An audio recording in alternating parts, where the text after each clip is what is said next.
number one thing this country needs to do to me is absolutely abolish this tax code. This tax code takes billions of hours to comply with it. It sends trillions of dollars out of our economy. It chases many big businesses away. It makes it hard to start a business, impossible to grow a business. And then you wonder why you got $16 trillion national debt and 43 million people on food stamps and nothing happening. It's insane. This only thing that this tax code does is help career politicians raise money from a bunch of lobbyists descending in D.C. and concentrate power in Washington, D.C. Why do you want to have a tax system that illegal immigrants pay nothing into, the underground economy pays nothing into, and have a smaller and smaller burden put on the backs of business in this country, and then wonder where the jobs are? It makes no sense. So I'm a big proponent of the fair tax.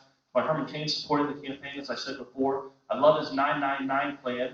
The fair tax is simply a national sales tax. We're all treated the same, no compliance cost. It allows Americans just to go create jobs and products and services that are the best in the world. The 999 plan basically does the same thing. Gets rid of payroll taxes, capital gains taxes, which of course the fair tax does as well. So employees take their whole paycheck home, put you at a 9% personal tax, 9% corporate tax, and as a 9% sales tax. Once again, we want illegal immigrants. If they're going to be here, they should be paying something to the tax code. They shouldn't have preferential treatment over the tax-paying citizens. I'll do that. I'll balance budget amendment to the Constitution, and maybe it would be nice if actually the federal government honored the Constitution and enforced it by maintaining a very limited role in our lives. And that's, like I said at the beginning, give you a great military, secure the borders, take great care of your veterans, and give some national energy policy. I'm going to come back. We're going to give you a chance. A balanced budget, a line item veto, and elimination of all the federal agencies that are overlapped or duplicates in nature. The House Oversight and Reform Committee, led by Representative Dara Issa, who's somebody I look forward to, identified over hundreds of agencies that are completely redundant, that overlap, that provide nothing for our American citizens. Because when we talk about reducing the size of government, because that's what we do when we balance the budget, we're going to reduce our spending in order to get there. We're going to not hurt the poor and the Social Security like everyone is talking about. There's actually a little black book that was created by Senator Coburn, who's a doctor from Oklahoma. And he identified all these agencies that produce absolutely nothing. And what they do is they slow down the process. If you're an average citizen who has a problem with the federal government, and next thing you know, they have to go to 4 or 5 different agencies to get an answer, all it does is muddy the water, slow everything down. So, and again, a line item veto, that's how you reduce the pork barrel spending. Because if the president has the ability, well, I don't know if this President Obama would use the line item veto very often, but a conservative president would actually be able to eliminate the pork barrel spendings. Because these earmarks are going to continue to happen. Congressmen don't know how to control themselves. But if the president has the ultimate ability to sit there and say, that's not valuable, if we can have a balanced budget to be able to sustain ourselves in the future, because a balanced budget doesn't protect us in the immediate term. It is something where every future Congress won't be able to overstep themselves. And those are the 3 things that I think will reform government immensely. One of the first things we need to change is what causes the corruption in Congress. We need to put in laws that stop the insider trading, the perks, everything that Congress gets. The people in Congress need to be held at a higher level than the regular person. Right now, they're held at a much lower level than the regular person. Second thing is the tax code. Herman Cain supporting my campaign as well for the fair tax. One of the things we've been fighting for the fair tax for a long time, and we have not been winning. I have a plan to use what's called the Truth in Taxation Act, which gives people the visibility of how much tax they're actually paying. Because we can't change our tax system as long as half of the United States is against that. Without the visibility, and I can go into that in more detail when I have a little more time, but we got to give visibility to the people in the United States so they understand what taxes they're paying so that we can put in the fair tax. We just can't do it by saying we want to do it. We need to have solutions to get that done. And the third thing, we got to get government out of the way of business. I'm in business, and I've been fighting government for 30 years. You know, it's tough enough to fight your competition, but you have to fight the government as well.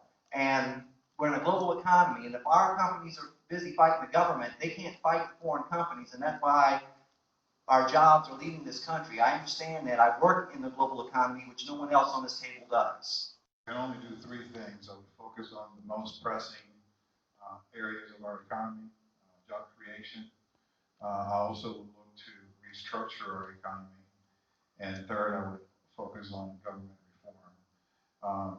First, job creation. I believe that tax reform, comprehensive tax reform, is an excellent place to start. I don't support of a fair tax, because it is a high consumer tax-based code. I believe in a flat tax, and hopefully I'll have an opportunity to get into that later. But that will be a great way to start creating jobs in the current jobless economy.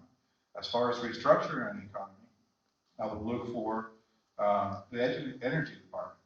I believe that it's critical that we don't dominate the energy field worldwide. It provides approximately 30 million jobs. It is a way to create permanent job creation and a way to lower expenses on the public, therefore opening up disposable income. And thirdly, as it comes to, referring to government reform, term limits. Let's start with term limits. I think I was talking about the fair tax, and for those of we wrote a chapter in the book about it. But basically, we all know under this current tax code that we're all going down together. I mean, there's no question. We don't create near enough wealth, no jobs. You look at the last 2 times the economy's done pretty well. It was back in the 1990s under Clinton when we had that .com internet bubble, which created a lot of false wealth, and that bubble popped and it was over. Then we had this false real estate wealth bubble pop. There wasn't real wealth being created. Our manufacturing sector is done. We're not competing, and unless you have bold changes, bold reform, and encourage everybody to work and honor that wealth and honor big business to come back to the United States and say, this is going to be the wealth-creating capital of the world. If you're doing business, you want to do it in Central Florida or the United States. Unless you do that, we're all going to not be able to take care of our seniors, do anything that we want to do, not have a strong military, or have people sitting there on unemployment, collecting unemployment checks. A quick example is the Department of Defense. I'll go after them as well. There are over 16 intelligence agencies. The federal bureaucracy is so large that they created the Office of Director of Central Intelligence, not to gather intelligence, but to manage the federal bureaucracy. I can't even think of 16 foreign countries that are actively at war against us. I mean, they may not like us, but that doesn't mean that you create a federal intelligence agency to do that. You know, I can only, again, we talk about the Defense Intelligence Agency, the CIA, the NSA. You know, it's a numerous litany of alphabet soup that I like to call it. My kids call it as well. And that is a specific item that we hold true as Republicans. Don't touch defense. I'll go after duplication, redundancy, no matter where it's at, even if it's a Republican, you know, immunity, so to speak. I'll just hit the Truth in Taxation Act real quick. Basically, when you get your paycheck, a lot of your taxes are hidden from you, and I want those taxes to be visible, that everyone can see that. And then also, when you're going to the store, like when you go to Publix, about 22% of what you're paying is hidden federal income tax. So when you go to Publix, you should be able to see, here's $100, here's $22 I spent in taxes. And again, we've been fighting a fair tax for years. You know, people sponsor it, but we need fresh ideas. We need people that have solved problems and know how to communicate to the American people what's wrong with our taxation system. Thank you, Mr. Nieves. Government reform? Correct. Not another one that I brought up earlier? Or can Well, I focus on energy? Absolutely. A specific area that you believe would be beneficial. The most beneficial to us right now is making sure that Americans have a good paycheck coming in every week. I mean, a good paycheck fixes a lot of issues, a lot of elements. So I look at which categories in our economy can deliver the most bang for our buck. And without a doubt, that is restructuring our energy department.